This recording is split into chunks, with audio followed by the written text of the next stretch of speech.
RRB, l'invité du matin. Bonjour Jean-François Badin. Bonjour Lionel. Votre invité ce matin, Daniel Oshida, le président du MEDEF-NC. Daniel Oshida, bonjour. Bonjour, toutes mes excuses d'abord pour ce retard, mais je suis tombé dans les embouteillages. Voilà, ce sont des choses qui arrivent effectivement le matin. Merci d'avoir accepté en tout cas notre invitation au lendemain de l'Assemblée Générale annuelle du MEDEF qui s'est tenue au Méridien. Une Assemblée Générale au cours de laquelle vous avez innové en invitant quelqu'un à prendre la parole qui n'est pas du MEDEF. C'était Christophe Finlayson qui est ancien membre du Parlement néo-zélandais. Pourquoi avoir fait ce choix ?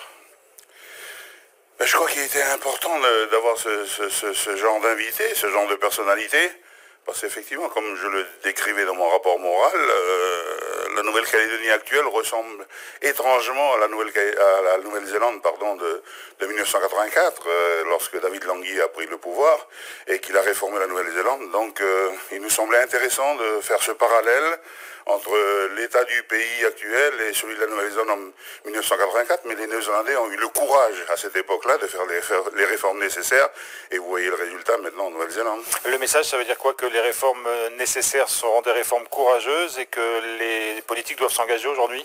Je crois que c'est clair, oui, absolument. S'il y avait un message à passer, c'est que les politiques, il faut prendre le taureau par les cornes. Maintenant, il n'est plus temps de tergiverser, il faut absolument prendre le taureau par les cornes, prendre les mesures nécessaires, et il faut y aller, parce que sinon, le pays s'enfoncera davantage avec ce que j'ai dit dans mon rapport moral, avec les incertitudes sur l'avenir institutionnel, mais je pense qu'on y reviendra plus tard. On va y revenir dans un instant. En quoi la Nouvelle-Zélande des années 80 ressemble à la Calédonie d'aujourd'hui, ou l'inverse? C'était un État quasiment en faillite à cette époque-là. Et aujourd'hui, la Calédonie est quasiment en faillite? Oui.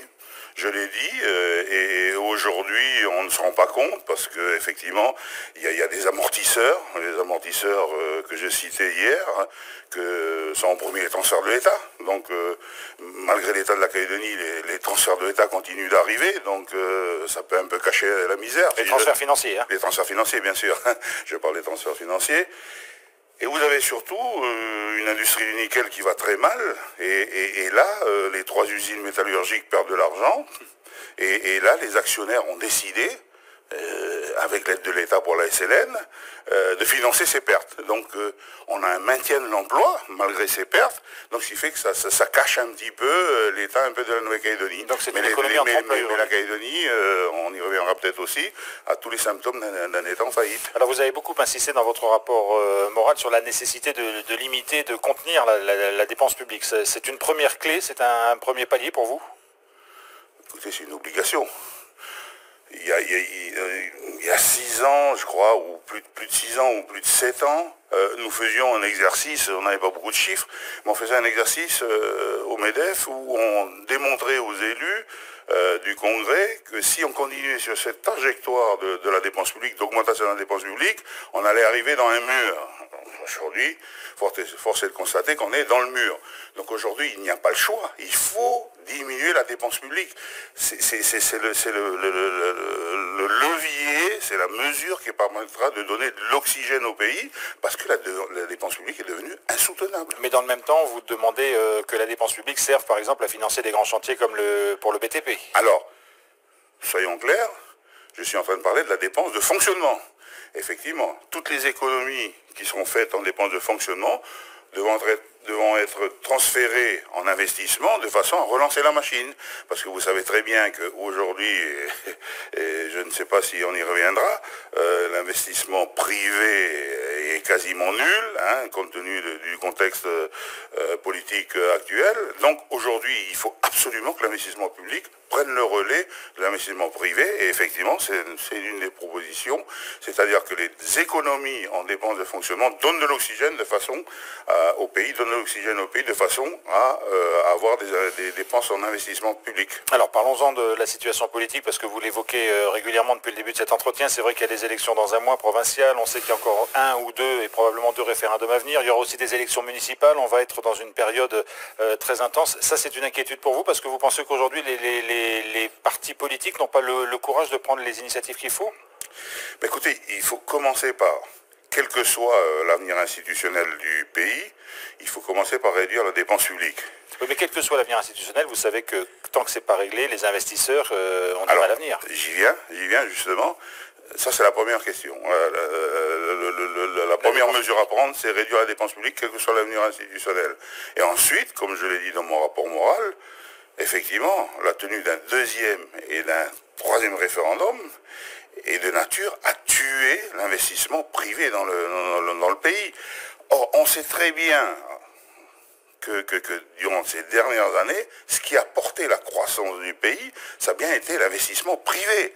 Je ne vais pas citer la construction des usines, etc., redire ce qu'on dit d'habitude, mais c'est bien l'investissement privé qui a porté la croissance. Si demain, vous avez une diminution de la consommation intérieure, ce qu'on observe aujourd'hui, la consommation des ménages, en plus, vous avez des investissements privés qui ne se font pas, on peut se préparer à des années très difficiles. Et effectivement, le deuxième et le troisième référendum ne sont pas de nature à donner confiance aux investisseurs privés. Alors, Daniel Yoshida, vous avez un petit peu le monde politique au bout de votre viseur, hier dans votre rapport moral, notamment en parlant d'un argument tarte à la crème sur la réduction des inégalités. Vous pensez qu'il n'y a pas besoin de réduire les inégalités? Mais bien sûr, si je disais le contraire, on me taxerait encore de patron fasciste, je ne sais quel argument. Non, il faut toujours lutter contre les inégalités. Mais je voulais simplement ouvrir les yeux à ceux qui parlent d'inégalités, parce que je crois qu'ils ne savent pas de quoi ils parlent. J'ai cité effectivement d'un argument tarte à la crème. Quel est votre programme? C'est de réduire les inégalités, oui. Donc je voulais simplement mettre en lumière un système social en Nouvelle-Calédonie qui est le plus redistributif de la région. Je n'ai pas peur de le dire. Effectivement. Ce qui est une bonne chose. Mais ce qui est une très bonne chose. Mais ouvrons les yeux à ceux qui nous disent il y a des inégalités. Lorsque vous avez, vous prenez en compte ce qu'on appelle ces dépenses socialisées, c'est cet accompagnement des plus démunis, je veux parler de l'école gratuite, je veux parler de l'accès aux soins gratuits, je veux parler d'un système de retraite pour les vieux jours, je veux parler d'un système de chômage, je veux parler d'un système d'accompagnement dans les accidents de travail, etc., sans parler de la solidarité pour les handicapés, le minimum vieillesse, etc. Enfin, toutes ces mesures, l'aide au logement qui est important, toutes ces mesures, elles existent sur le territoire. Et toutes ces mesures sont de nature à réduire les inégalités. Mais pour la plupart des mesures, pour bénéficier de ces mesures, il faut être salarié. Donc c'est pour ça que je l'ai dit hier, la première des mesures à prendre pour réduire les inégalités, c'est de la bataille de l'emploi.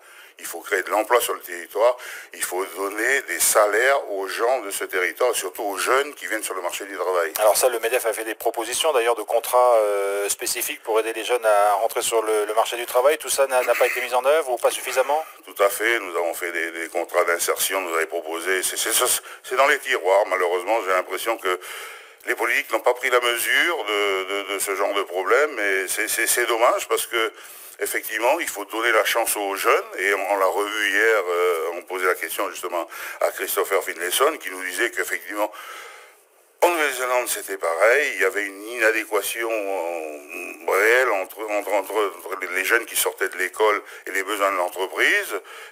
On a besoin de les insérer, on a besoin de les accompagner, on a besoin de leur donner une formation supplémentaire. On a fait des propositions par des contrats d'insertion, etc., mais jusqu'aujourd'hui, malheureusement, on n'a pas été entendu par les politiques. Daniel Yoshida, qu'est-ce que va faire le MEDEF dans les mois qui viennent? Le MEDEF, dans les mois qui viennent, va continuer à faire ces propositions-là, va aller sur le terrain pour expliquer ça, pour expliquer toutes nos propositions aux entrepreneurs de terrain, parce que ce sont ceux qui sont sur le terrain qui vivent la crise économique actuelle, et croyez-moi, ils ont besoin de notre soutien, ils ont besoin qu'on vienne leur expliquer, parce qu'ils sont dans le plus total désarroi face à des situations économiques graves. Un mot sur l'état de santé interne du MEDEF, parce que c'est aussi l'objet de ces assemblées générales, de faire le point sur le fonctionnement de votre syndicat. Il va bien? Il répond aux attentes de ses adhérents?